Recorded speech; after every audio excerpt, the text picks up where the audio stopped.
Mamma mia, salut les amis et bienvenue dans cette vidéo numéro 7. Alors dans cette vidéo on va s'attarder un tout petit peu sur Echo mais également sur Print qui nous permettent de pouvoir afficher un message au niveau de notre page web. Ok, donc là je vais mettre tout simplement le chevron ouvrant, le point d'interrogation PHP, le point d'interrogation et le chevron fermant pour me permettre ici de délimiter mon code PHP. Alors pour cela on va mettre ici Echo. Et comme on l'a dit, si on veut mettre du texte, on peut utiliser ici les griffes. Donc je mets mes griffes ici et je mets ici pourquoi pas Molo Molo. Ok. Alors cela va permettre d'afficher Molo Molo au niveau de ma page. Donc j'ouvre le navigateur, je me rends au niveau du dossier PRTZ, mon projet. Je rentre dans le dossier Echo et je vois ici apparaître ici Molo Molo.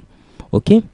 On pouvait mettre également ici du code HTML qui allait être également interprété. Donc là, si je mets par exemple, pourquoi pas A, href, comme si c'était en quelque sorte un lien.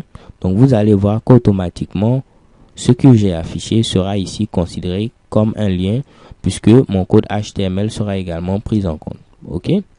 Donc là, essayons de voir si cela marche et j'actualise. Shekebam, j'ai normalement ici un lien mais rien ne s'affiche. Pourquoi?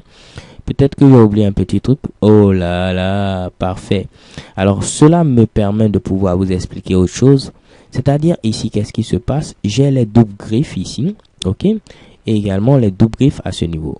Donc lorsqu'on arrive ici à ce niveau, qu'est-ce qui se passe? Il croit que mon texte s'arrête ici, puisque normalement ici le texte est censé être compris entre les doubles griffes ici et les doubles griffes fermants. Donc pour lui dire que tout simplement ce qu'on a à ce niveau n'est pas, disons, la fin. Donc ici, ce n'est pas la fin de mon texte. Il faut, disons, échapper ici ces doubles griffes. Donc pour cela, on met ici l'anti-slash. Ok. Donc je mets ici anti-slash et anti-slash pour dire que ces deux griffes-là ne vont pas être considéré ici comme la fin de mon texte. Donc ce qui va faire que la fin ce sera maintenant cette dernière double cote. Ok. Donc j'actualise et shekebam, je peux voir ici mon lien qui s'affiche sans problème. Donc au lieu de se fatiguer tout cela avec tous ces anti-slash, anti-slash, anti-slash, on pouvait faire autre chose, c'est-à-dire que le texte peut également être ici délimité par les simple cotes. Donc j'aurais pu mettre tout simplement ici les simple cotes. Comme ça il n'y aura pas de problème à pouvoir se tracasser à savoir est-ce que ça commence ici et ainsi de suite. Puisque j'ai simplement mes simple cotes ici et mes simple cotes ici à ce niveau. Donc cela revient à dire que si j'avais par exemple des simple cotes autre part, il fallait également les échapper. Ok. Donc là actualisons, voyons qu'on a le même résultat. J'actualise et shekebam. Pour vous prouver que c'est le même résultat, j'enlève tout simplement le deuxième molo et on va également actualiser pour voir que tout est parfait. Ok. On peut voir ici cela. Alors avant de terminer, je vais vous montrer également Print. Avec Print, on peut avoir quasiment le même résultat qu'avec Echo. Moi, je préfère utiliser Echo et tout simplement pour une question de préférence.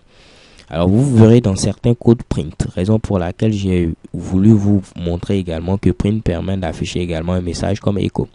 Alors actualisons et shekebam, on a également notre lien qui s'affiche ici sans problème. Alors les gars, c'est tout pour cette vidéo.